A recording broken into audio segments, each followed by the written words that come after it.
আসসালামু আলাইকুম ফ্রেন্ডস, আশা করি সবাই ভালো আছেন। আল্লাহর রহমতে আমিও ভালো আছি। আপনাদের সাথে লোভনীয় একটা রেসিপি শেয়ার করছি। আমার যখন খুবই তাড়াহুড়া লেগে যায়, এই ধরনের একটা রেসিপি তাড়াতাড়ি করে রান্না করে ফেলি। আলু আর ডিম প্রেশার কুকারে খুবই তাড়াতাড়ি সিদ্ধ হয়ে যায়। প্রেশার কুকারে সিদ্ধ করে নিয়েছি। সিদ্ধ করাটা দেখাইনি। একটা কড়াই বসিয়ে দিলাম, পরিমিত তেল দিয়ে একটু লবণ, সামান্য একটু হলুদ দিয়েছি। ডিমগুলো ভেজে নেব। আপনারা চাইলে কিন্তু আলুগুলো পাতিলেও সিদ্ধ করে নিতে পারেন। প্রেশার কুকারে যে কোনো জিনিস খুবই তাড়াতাড়ি সিদ্ধ করা যায়। আলুর টুকরোগুলোকে বেশি ম্যাশ করে নিব না, টুকরা টুকরা করে ভেঙে নেব, কারণ আলু ছিলতে সময় লাগে, তাই আলুগুলো সিদ্ধ করে নিয়েছি।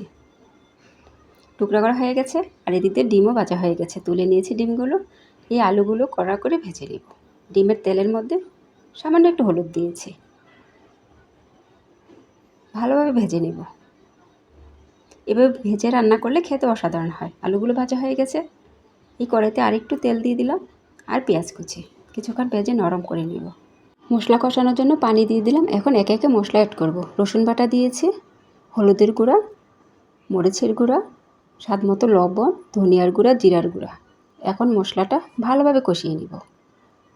অর্ধেক কষানো হয়ে গেলে আমি টমেটো অ্যাড করব। আরও কিছুক্ষণ কষিয়ে নিব। তারপর ভেজে রাখা আলুগুলো দিয়ে দিব। তারপর আরও কিছুক্ষণ কষিয়ে নিব। কষানো হয়ে গেলে পরিমিত ঝোল অ্যাড করে দিব। এই রেসিপিটা কিন্তু খুবই তাড়াতাড়ি রান্না করা যায়। ঝোল বেশি দেওয়ার দরকার নেই, কারণ সব কিছু সেদ্ধ আছে, ভালোভাবে কষানোও আছে। কতটুকু খাবেন এটার উপর নির্ভর করে ঝোলটা ব্যবহার করবেন। কিছুক্ষণের জন্য ঢেকে দিয়েছিলাম। কিছু কাঁচামরিচের টুকরো দিয়ে দিলাম, আবার নেড়েচেড়ে কিছুক্ষণের জন্য ঢেকে দিব। গরম মশলার গুঁড়ো একটু অ্যাড করেছি। ডিম আর আলুর সাথে গরম মশলার গুঁড়ো দিলে খুবই ভালো লাগে, অন্যরকম একটা স্মেল আসে। কিছু ধনিয়া পাতা দিয়ে দিলাম। ধনিয়া পাতা দিয়েছি মানে রান্না শেষ নয়, একটু আগেই ধনিয়া পাতাগুলো দিয়েছি।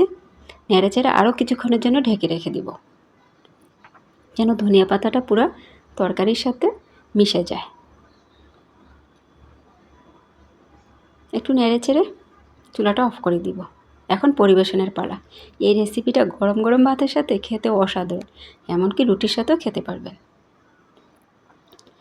এই ভিডিওটা ভালো লেগে থাকলে অবশ্যই একটা শেয়ার করে দিবেন।